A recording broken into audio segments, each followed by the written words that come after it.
I'm in 9th grade, and I've been at Punahou since kindergarten. I love Punahou. I've learned a lot.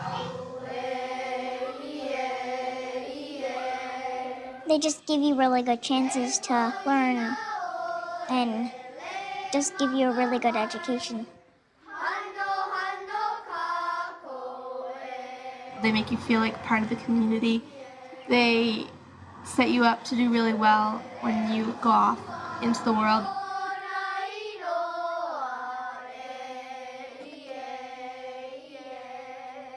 The thing that makes Punahou School special is that the students come to class happy to be here and eager to learn.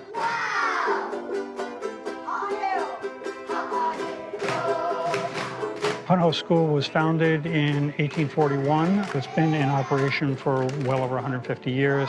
Punahou is actually the largest K-12 private school in the nation. We have about 3,800 students.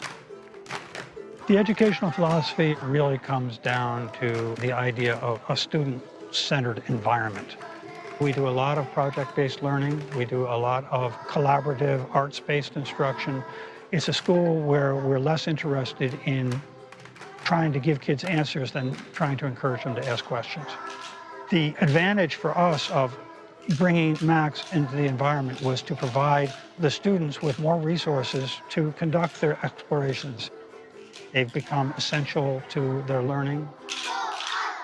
The intuitive, inquisitive way in which children naturally learn is expressed in how they use the Max. The platform to them has almost become invisible. The students aren't lost in the steps of making the technology work, and the integrated suite of software enables them to focus on their learning and to focus on how they're expressing their learning. They're reaching their own conclusions. That's developing true critical thinkers.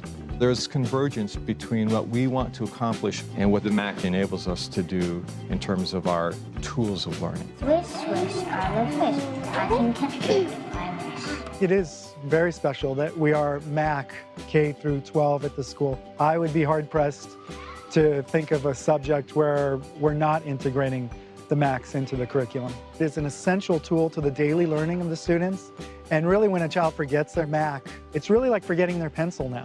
The use of the Macs in the classroom have given me the opportunity to completely switch my role from teacher to facilitator, where it's just up to me to give the students really clear guidelines and expectations and let them run with the direction of their project. When we are given assignments for presentations, usually our teacher will give us an option of what media we want to use, so we really have the freedom to choose whichever way we want to present things. If you don't want to learn one way, you can learn another way. Like you can make an iMovie, a podcast, a keynote, a song, anything, rather than just having to handwrite a report.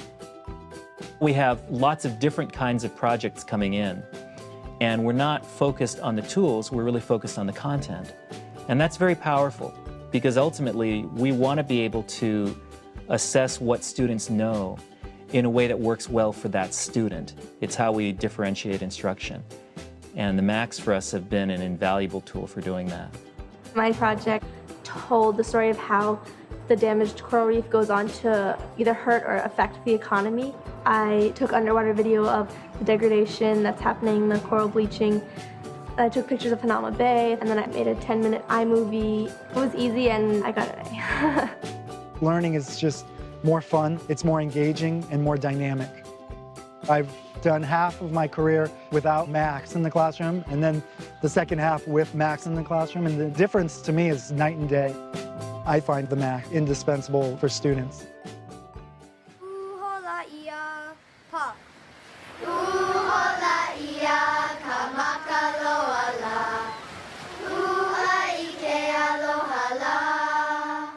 This was a great place to go to school. I learned how to be a good person, and I value that about Punahou. And I wanted my kids to feel like they had a connection to a place as special as Hawaii. So I'm now teaching at Punahou, and my kids are going to Punahou, and we come in together in the morning and we leave together in the evening, and it's neat to feel like I'm part of this big family that's centered around academics and creativity and integrity.